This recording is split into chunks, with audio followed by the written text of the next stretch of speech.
బీజేపీలో ఇప్పుడేం జరగబోతోంది? మాధవ్ రాకతో రాష్ట్రంలో కమలం పార్టీకి మరింత మంచి రోజులు వస్తాయా? గతంలో అధ్యక్షులుగా పనిచేసిన వారికి ఎదురైన పరిస్థితులను ఆయన ఏ విధంగా పరిష్కరించబోతున్నారు? అధ్యక్షులు మారినప్పుడల్లా తమ వారికి ప్రాధాన్యం ఇచ్చుకోవడం సర్వసాధారణంగా మారిందంటూ వినిపిస్తున్న విమర్శలకు మాధవ్ చెక్ పెడతారా? అసలు ఏపీ బీజేపీ నూతన అధ్యక్షుడు ఏం చేయబోతున్నారు?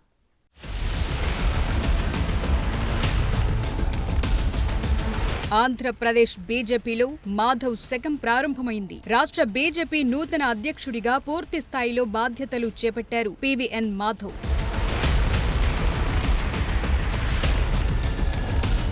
వాస్తవానికి ఈ నెల 1నే బీజేపీ రాష్ట్ర మాజీ అధ్యక్షురాలు పురంధేశ్వరి నుంచి అధ్యక్ష బాధ్యతలు తీసుకున్నారు పీవీఎన్ మాధవ్. కానీ పార్టీ రాష్ట్ర కార్యాలయంలో అధ్యక్ష హోదాలో కూర్చుని సంబంధిత ఫైల్ పై సంతకం చేయలేదాయన. ఇప్పుడు ఆ ప్రక్రియ పూర్తవటంతో ఓ లాంఛనం ముగిసినట్లయింది. అందరి ఆలోచన, అందరి యొక్క సంకల్పం, అలాగే మా నాయకత్వం అందరినీ కలుపుకొని ముందుకెళ్తూ ఏ నిర్ణయం తీసుకున్నా కూడా అందరినీ కలుపుకొని నిర్ణయం తీసుకుంటానని, అలాగే ఈ రాష్ట్రంలో ప్రజలందరూ కూడా ఒక విశ్వాసాన్ని ప్రకటించారు.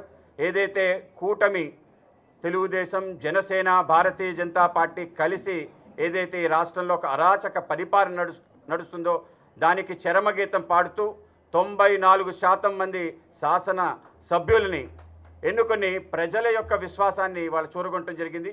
ఏ విశ్వాసం, ఏ నమ్మకం ప్రజలు ఈ యొక్క కూటమికి ఇచ్చారో దాన్ని నిలబెట్టుకుంటూ ముందుకు తీసుకెళ్తానని మీ అందరికీ తెలియజేసుకుంటాను. ఇవాళ ఏదైతే భారతీయ జనతా పార్టీ ఈ యొక్క బాధ్యత ఏదుందో ఇది అత్యంత గౌరవంగా నేను భావిస్తున్నాను.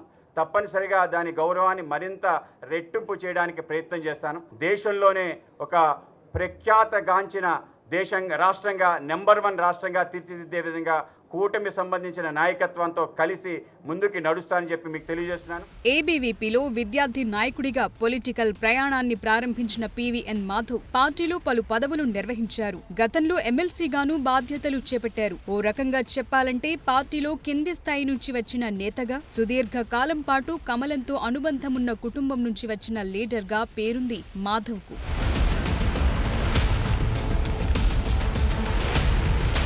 ఇంతవరకు బాగానే ఉన్నా ఇప్పుడంతా ఏపీ బీజేపీలో మాధవ్ కేంద్రంగా రాజకీయం నడవనుంది. దీంతో లీడర్లు, క్యాడర్ మాధవ్ నుంచి ఎంతో ఆశిస్తున్నారు. ఫలితంగా అనేక సమస్యలు, సవాళ్లు మాధవ్కు ఎదురు కాబోతున్నాయన్న మాట వినిపిస్తోంది.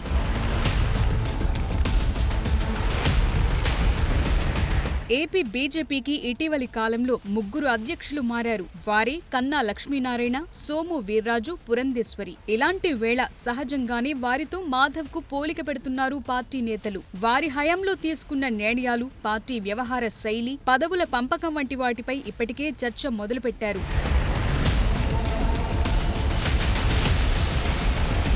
ఇక్కడే మరికొన్ని కీలకమైన ప్రశ్నలు వినిపిస్తున్నాయి. ఇప్పటివరకు పార్టీలో కీలక నేతగా ఉన్న మాధవ్ ఇప్పుడు రాష్ట్ర పార్టీ మొత్తాన్ని తన కనుసైగలతో నడపాల్సి ఉంటుంది. పార్టీ పటిష్టత కోసం తీసుకోవాల్సిన జాగ్రత్తలు, చేపట్టాల్సిన కార్యక్రమాలు, పార్టీ విస్తరణ కోసం అమలు చేయాల్సిన వ్యూహాలు, ఇలా చెప్పుకుంటూ పోతే చాలానే ఉన్నాయి. ఇదే సమయంలో ఏపీలో ఎన్డీఏ కూటమిలో భాగస్వామ్య పక్షంగా కొనసాగుతోంది బీజేపీ. దీంతో ఏది చేసినా కూటమికి ఇబ్బందులు రాకుండా చూసుకోవాల్సిన బాధ్యత ఇప్పుడు పూర్తి మాధవ్ పైనే ఉందని చెప్పాలి.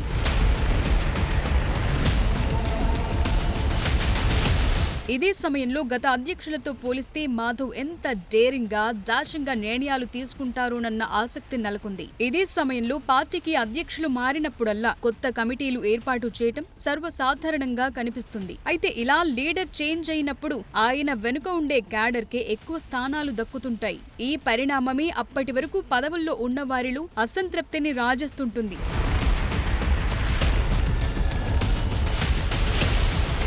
గతంలో అధ్యక్షులు మారినప్పుడు అప్పటికే ఉన్న వారి స్థానంలో తమ వారిని నియమించుకోవటంతో పాటు కొత్త వారికే ఛాన్స్ ఇచ్చిన సందర్భాలు ఉన్నాయన్న విమర్శలున్నాయి. దీంతో ఇప్పుడు మాధవ్ పూర్తి స్థాయిలో బాధ్యతలు చేపట్టిన వేళ కొత్త కమిటీలపై ఇప్పుడు చర్చ మొదలైంది. గత ప్రెసిడెంట్ల మాదిరిగానే మాధవ్ తన వారికే ఎక్కువ ప్రాధాన్యత ఇస్తారా, లేదంటే కన్నా, సోము వీర్రాజు, పురంధేశ్వరి హయాంలో పార్టీలో చక్రం తిప్పిన క్యాడర్ కు సరైన ప్రాధాన్యమిస్తారా అన్న ప్రశ్నలు తలెత్తుతున్నాయి.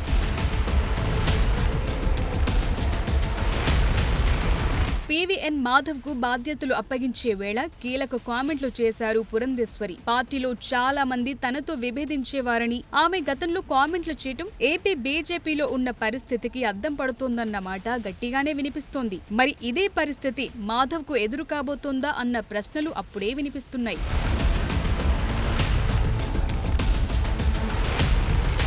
సహజంగానే కొత్త కమిటీలను నియమించినప్పుడు పాత కమిటీలో ఉన్న వాళ్లందరినీ యథాతథంగా తీసుకోవటం కుదరని పని. పైగా ఏ అధ్యక్షుడైనా తన వెంట ఉన్న వారికి, నడిచిన వారికి, తన మనుషులకు ప్రాధాన్యమిస్తుంటారు. అలాంటప్పుడు ఎవరికైతే ఛాన్స్ దక్కదు అలాంటి వారి నుంచి అసంతృప్తి వెల్లువెత్తటం ఖాయం. మరి ఆ రకంగా చూస్తే నూతన కమిటీల ఏర్పాటు మాధవ్ కు కత్తి మీద సాములా మారుతుందని చెప్పటంలో ఏమాత్రం సందేహం లేదన్న అభిప్రాయం వ్యక్తమవుతోంది.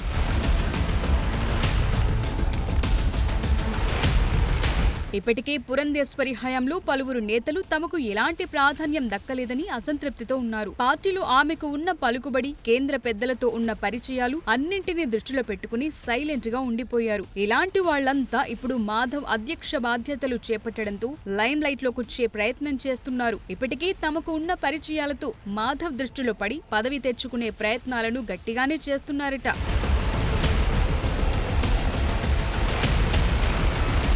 కేవలం ఇదే కాదు, కూటమిలో భాగస్వామ్య పక్షంగా ఉండడంతో రాష్ట్ర స్థాయిలో మరిన్ని నామినేటెడ్ పదవులు, జిల్లా, నియోజకవర్గం, మండల, గ్రామ స్థాయి పదవుల కోసం అప్పుడే మాధవ్ పై ఒత్తిడి పెరుగుతుందట. ఈ మేరకు ఏపీ సీఎం చంద్రబాబుతో మాట్లాడాలని నేతలు విజ్ఞప్తులు చేస్తున్నారట. మరి వీటన్నింటినీ నూతన అధ్యక్షుడు మాధవ్ ఏ మేరకు సాధిస్తారో చూడాలి.